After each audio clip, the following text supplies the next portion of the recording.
هذه الشيلة مهداة إلى علي فيصل الجبهان بمناسبة زفافه أداء فهد العيباني. حضرنا بعرسك يا علي يا كبير الشان، مواقفك بروس الشواهيق خابرها، هلا مرحبا عد الهماليل والهتان، بليلة علي غيوم السماء المطرها،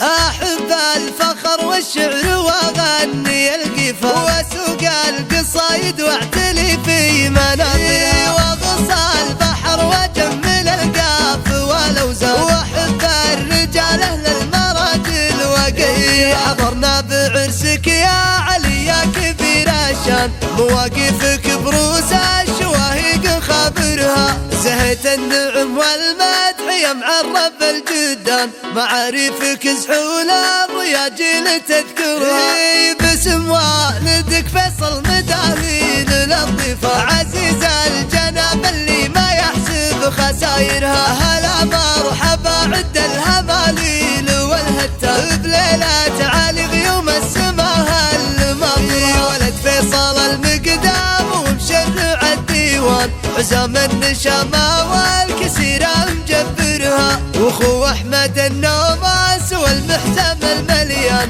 له فعول في يوم النواشب نشرها، اغني بالبركات والنعم بالعمار، رياجيل ماضيها يسالف حاضرها، عمامه من الجبهان والنعم بالجبهان، مداهي للضيفان فاحات مباخرها، شيوخ المراجل تاخذ الطارة من زمان، كروم صواديف الزمن ما تغيرها، وخوال السعد عز الخوي لابت الودعان، تواريخ كبار المواقف تنشرها، خوال الجمايل كنها للفخر ميدان، بروق الفضايل بالمشارف مواقف، عواسمها للوقفات تاريخ طيب بان، قبيلات مد الطيب وتعز زايرها، وانا يا علي لا من مدحتك تراك حصان، وعنك جزيلات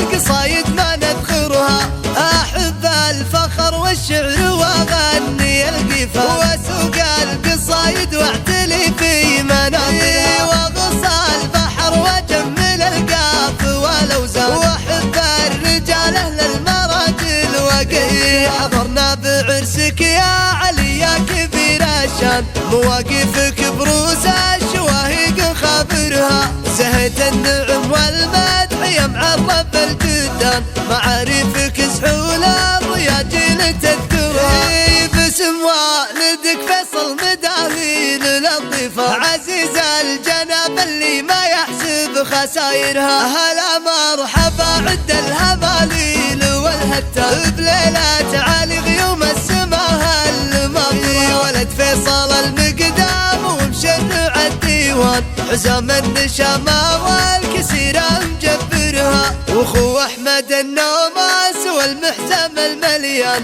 له فعول في يوم النواشب نشرها، اغني بالبركات والنعم بالعمار، رياجيل ماضيها يسالف حاضرها، عمامه من الجبهان والنعم بالجبهان، مداهي للضيفان فاحات مباخرها، شيوخ المراجل تاخذ الطارة من زمان، كروم صواديف الزمن ما تغيرها، وخوال السعد عز الخوي لابت الودعان، تواريخ كبار المواقف تنشرها، خوال الجمايل كنها للفخر ميدان، بروق الفضايل بالمشارف مواقف، عواسمها للوقفات تاريخ طيب بان، قبيلات مد الطيب وتعز زايرها، وانا يا علي لا من مدحتك تراك حصان، وعنك جزيلات